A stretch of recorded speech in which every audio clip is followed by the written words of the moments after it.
0, 1. Let's get started.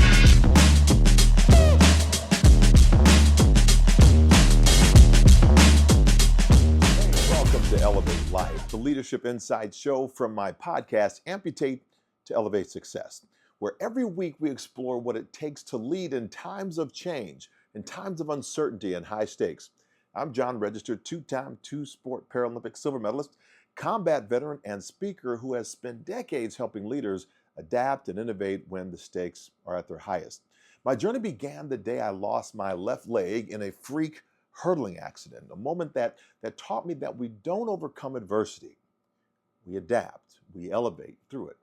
This community exists to help you do the same. And today we get to learn from my man, Andy Berg, executive editor of Athletic Business Magazine. Now, Andy brings a unique lens of leadership shaped by his experience, his guiding as a publication that serves the diverse worlds of athletics, recreation, and fitness. His insights aren't theoretical. They're forged in the daily decisions that helped a small but mighty team moving forward in constant evolving industry. We learned most from Andy last Wednesday on Amputate to Elevate podcast, and in this episode, I want to draw out 3 powerful leadership insights that will challenge and equip you. First, letting go of the need to make every decision yourself can unleash the full potential of your team. Second, why recognizing an industry's reckoning moment can help you adapt instead of resist change. And then third, you must learn to lead calmly when uncertainty is the only thing that you can count on. All right, are you ready? Let's get prepared for insight number 1. Now, most leaders rise by proving they can take on more responsibility, more decisions, more control. But what if the very habit that got you here is now slowing you down and slowing down your team? That was a turning point for Andy Berg, executive editor of Athletic Business Magazine. His revelation? That leadership isn't about being the sole decision maker. It's about making space for others to lead alongside you.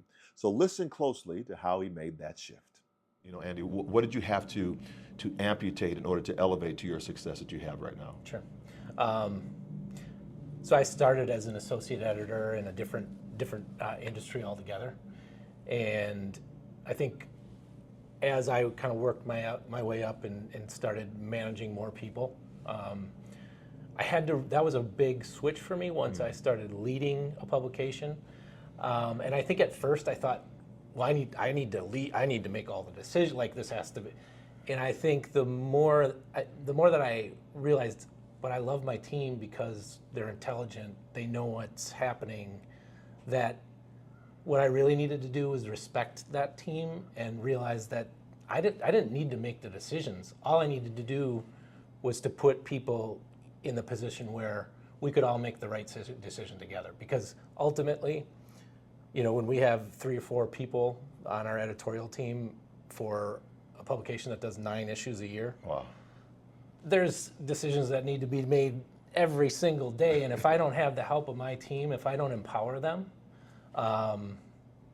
the product is less. So would you say that you would have to amputate thinking that you had to do it all? Yeah, I think there's, and I always have been a person that kind of thinks like, I got this, I can do this.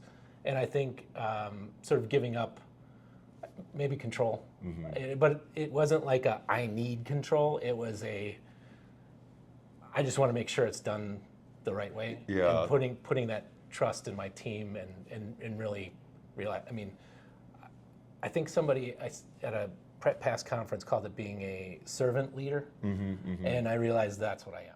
Andy shared that early in his leadership role, he felt quite pressure to make every decision himself, not because of ego, but because he wanted it done right. Over time, he realized his team was more than capable. By asking for their input at every step, he created an environment where decisions were better, they were faster, and they were shared. That's servant leadership in action, where the leader's job is to put people in positions to succeed. I remember when I was a young Army corporal who, fresh out of my first non-commissioned officer school, and I thought my value wasn't having all the answers. My platoon was sharp, but I carried the weight of every decision on my shoulders.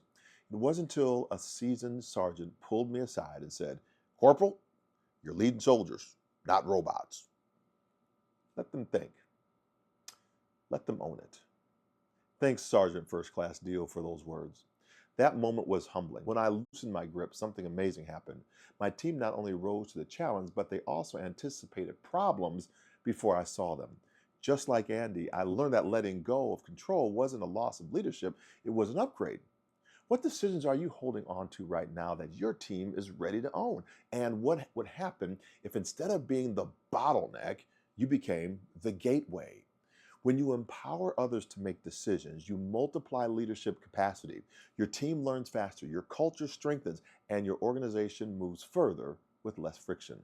The win isn't just yours, it becomes everyone's win. And that ripple effect is what transforms a group of people into a high functioning, high trust team.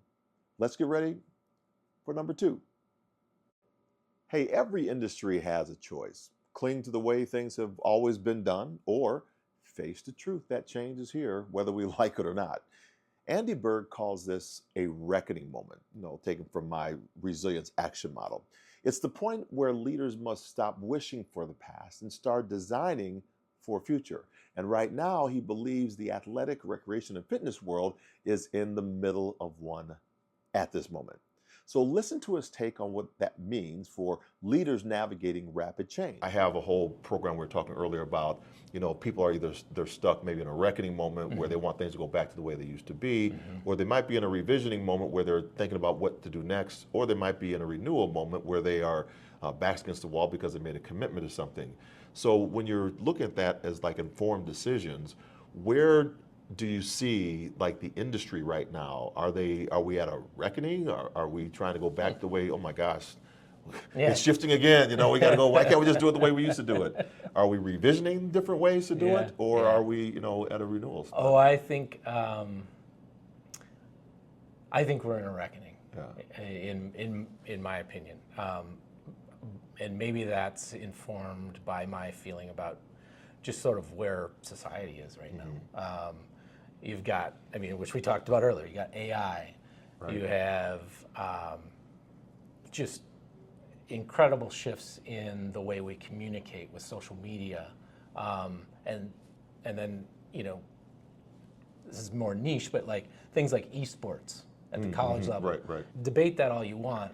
It is engaging a population of the college community that otherwise would be in their dorm rooms eating Doritos and, but it's getting them to come out and go to the rec center and engage with the population. And that's a good thing, but there's a lot of resistance. I think maybe when you talk about reckoning, I wonder if part of that is the resistance to change, to, hey, we have to let go of the shore a little bit here, or we're going to be struggling constantly. Andy said the industry is wrestling with massive shifts, AI integration, evolving communication through social media, and even the rise of esports in spaces once reserved for traditional athletics. For many, these changes feel uncomfortable, even threatening, but a reckoning moment demands adaptation.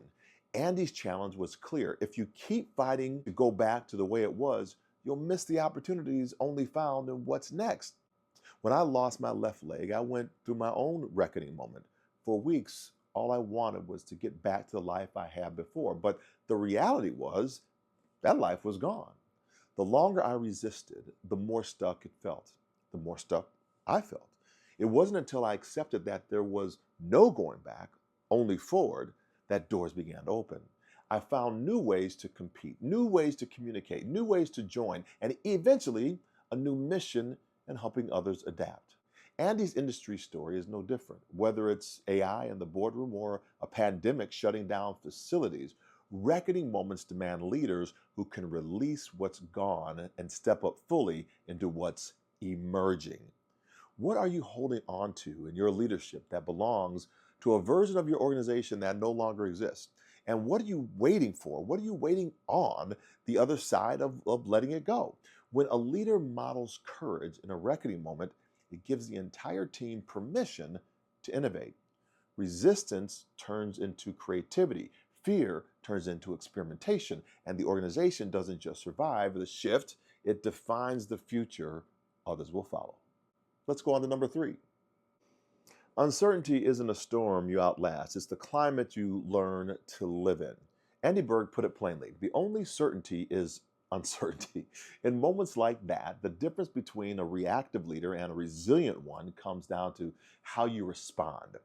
He's learned that staying grounded and focused is the leader's greatest competitive edge when the landscape keeps shifting. Andy explained that leaders who rush to react to every potential disruption often make worse decisions than if they just paused, if they just assessed and responded deliberately. He chose instead to relax into change, controlling what he could control and letting go of what he can't, and keeping his humanity at the center of it all. That mindset helps his team stay steady even when everything around them feels in flux. How do you keep that, again, with the focus on the executive lens, when we hear the words of uncertainty in the marketplace, right? Yeah.